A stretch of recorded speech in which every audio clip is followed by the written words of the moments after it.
So, what do you call those shoes in today's thumbnail?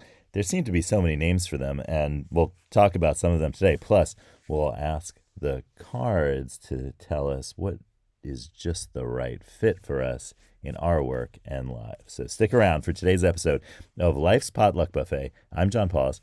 Thanks for joining me. I'll just get this out of the way. I personally call them sneakers, and that's because of the dialect of English that I speak. But that by no means is the end of this story. For me, the most interesting name for them that I found was new to me and probably not new to a lot of you out there who are listening from around the globe, but is plimsolls. I had never heard this word until today when I was looking into the whole the shoe thing. And I learned that in the 19th century, when the kind of modern shoe that we're talking about was invented, they had, and they still do today, had a line that was a different color from the sole. So say you like have a white sole that's very thick and rubber, and then there's like a line running around it. You know this from lots of these types of shoes. You've seen them, no doubt. And this is apparently where a man by the name of Samuel Plimsoll comes in. So Samuel Plimsoll was a member of the Parliament of the United Kingdom and in the 19th century.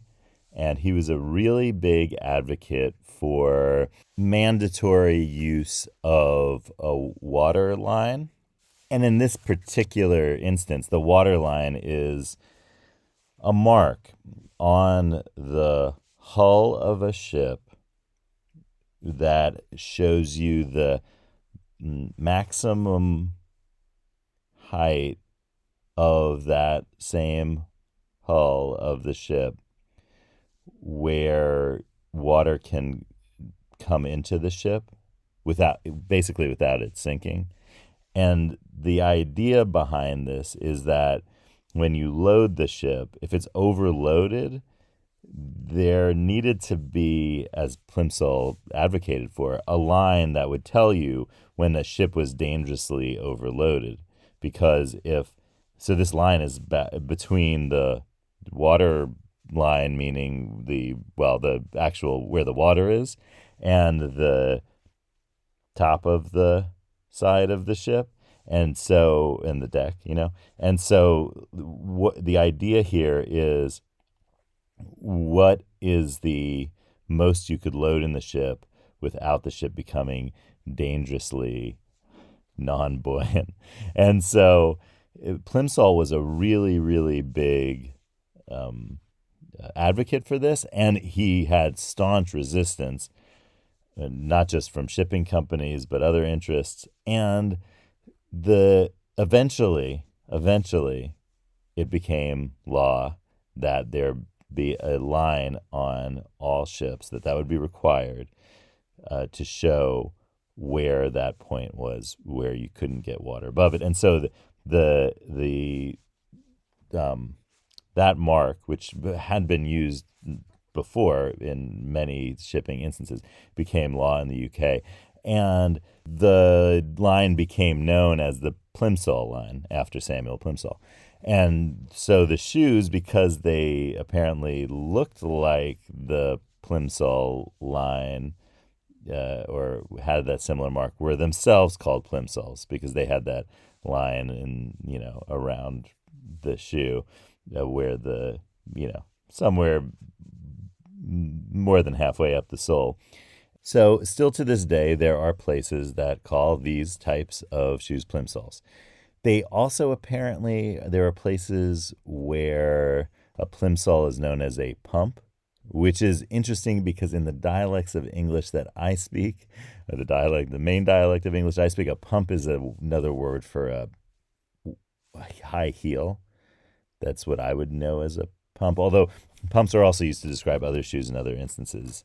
But even when they have a low heel, I feel like they have a heel. And I mean, granted, these shoes have heels, but they also have, but it's not a distinctive, separate piece like it is in the things that I'm thinking of that get called pumps. So I'm not sure where the connection is between these two.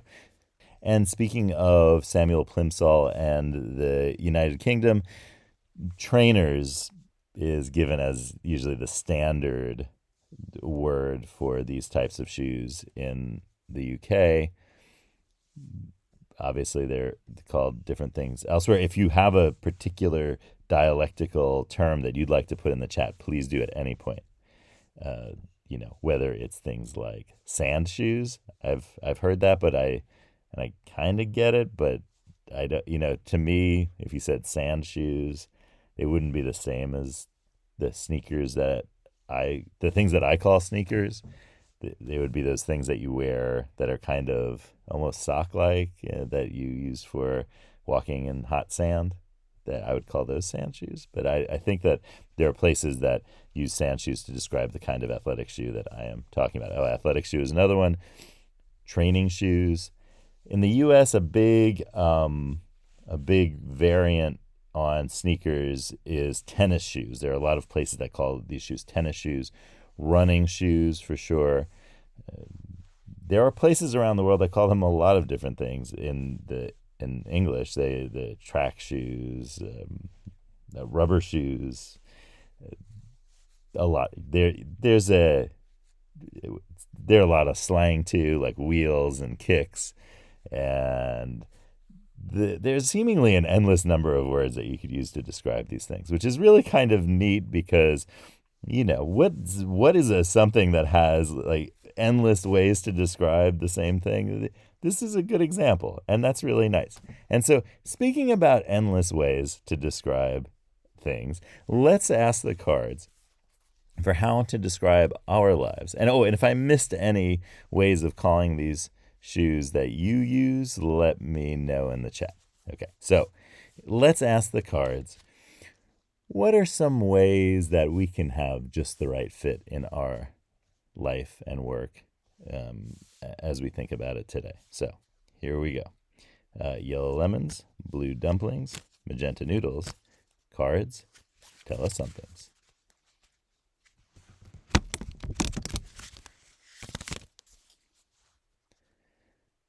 All right.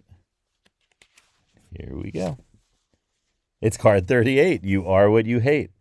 Oh, well, this actually is a really good kind of backdoor way of figuring out what you really love by thinking about what you hate. Because as I've said in other episodes, we know that love and hate are two sides of the same coin. These are strong feelings that are not related. They are related. I didn't know I had to do double negative, but they're related.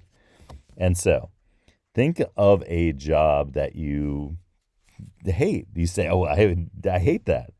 And if it's one of your current jobs, then this might actually be a really important day for you. Okay, so think of a job that you hate. You might criticize it. You might despise it. You might just, for a long time, have kind of looked down on it even. Now, fill in the blank in the sentence I'm going to say below with that hated job, whatever it is. And remember, all things are work, so it doesn't need to be a title or anything. It's whatever comes to mind. Whatever comes to mind. So I am a blank.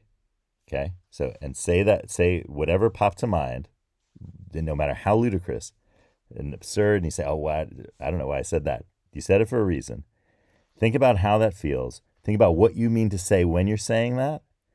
And then think of what that means you need to do, because there might be something that you really need to do that you right now are not aware of because you think, well, I just hate that.